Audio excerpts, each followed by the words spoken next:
আরে এত কি ভাবছিস? এখনো ঘুমায়নি, একটা মেয়েই তো, যা হবে পরে দেখা যাবে। একবারে শক্ত করে ধর। কি এমন করবে? থাপ্পড়ই তো মারবে, আর তো কিছু করতে পারবে না।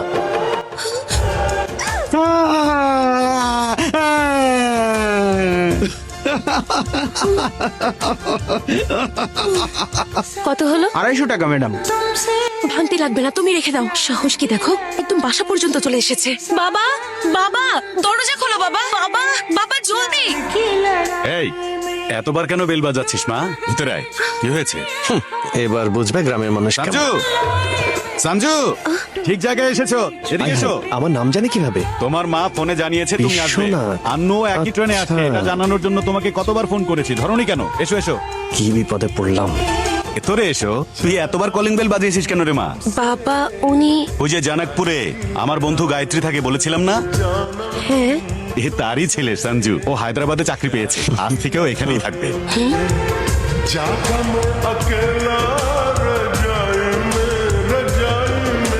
ইঞ্জিনিয়ারিং সিএসসি ক্লাসে 40টা মেয়ে দেখে একেবারে বোর হয়ে গিয়েছিলাম। হয়তো উপরওয়ালা সেখানে সুন্দরী মেয়ে দিতে ভুলেই গিয়েছিল। কিন্তু কথায় আছে না, ধৈর্যের ফল সবসময় মিষ্টি হয়। মনে হচ্ছে ফুলের বাগানে ঢুকে পড়েছি। ইচ্ছে মতো পছন্দের ফুলটা তুলে নিলেই হয়। আর আমি তো বাগানের রাজা হয়ে জন্মেছি। এই ফুল আমার হাত থেকে কিভাবে বাঁচবে? Morning guys, the real time experience in Java. Sir, এত জলদি কিসের? মাত্রই তো এলেন। আগে পরিচিত হই, তারপর না হয় ক্লাস। তোমাদের 1 বছরের এগ্রিমেন্ট, তাই না? 1 বছরের মধ্যেই পরিচিত হতে পারবে। এখানে রিয়েল টাইম এক্সপিরিয়েন্স সম্পর্কে কে কে জানে? Hello hello, you stand up. কি জানো বলো? 1 বছরের এগ্রিমেন্ট স্যার। এখন তো এখানেই থাকবো, আস্তে আস্তে জেনে নেবো।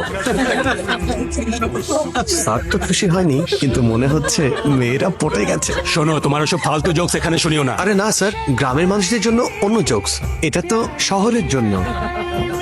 মেয়েটা তো পটে গেছে রে, মিস করা যাবে না Sanju. Hello, talk to me in English. English medium তো না? স্যার, আমাদের নিজেদের ভাষাই অনেক সুন্দর, তাই ইংরেজি বলার দরকার নেই।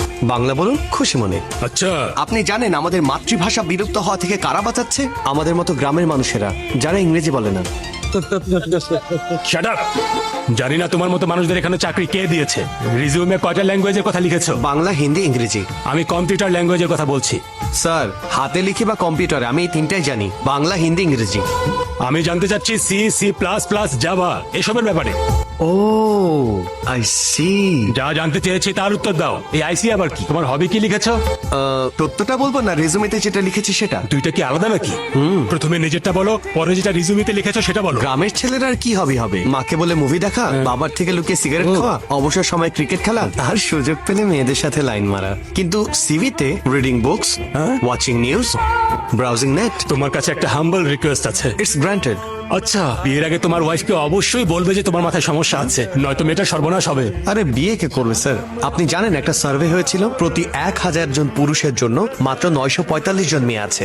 এর মানে 55 জন ছেলেকে এমনিতেই সিঙ্গেল থাকতে হয়। আর বিয়ে না হওয়ার কারণে তারা কি হয় জানেন? অটল বিহারী বাজপেয়ী, আব্দুল কালাম, নরেন্দ্র মোদী, রতন টাটা। আর ওই যে 945 জন লোক কি করে জানেন? কি কুকারের শীষ 5টা বেজেছে নাকি 6টা? বাসা থেকে আসার সময় আমি গ্যাস বন্ধ করেছিলাম। আর সারাদিন ভাবতে থাকে আমি আমার বাচ্চাকে বড় কিছু বানাবো, ওকে ন্যাশনাল স্কুলে পড়াবো না ইন্টারন্যাশনাল স্কুলে পড়াবো। এইসব দ্বন্দ্বে সে ভুগতে থাকে। এমন লাইফ কে চায় স্যার? Thank you. তুমি কি কাল অফিসে আসবে? আসবো স্যার। তাহলে আমি আসবো না। কেন স্যার? That's all, by.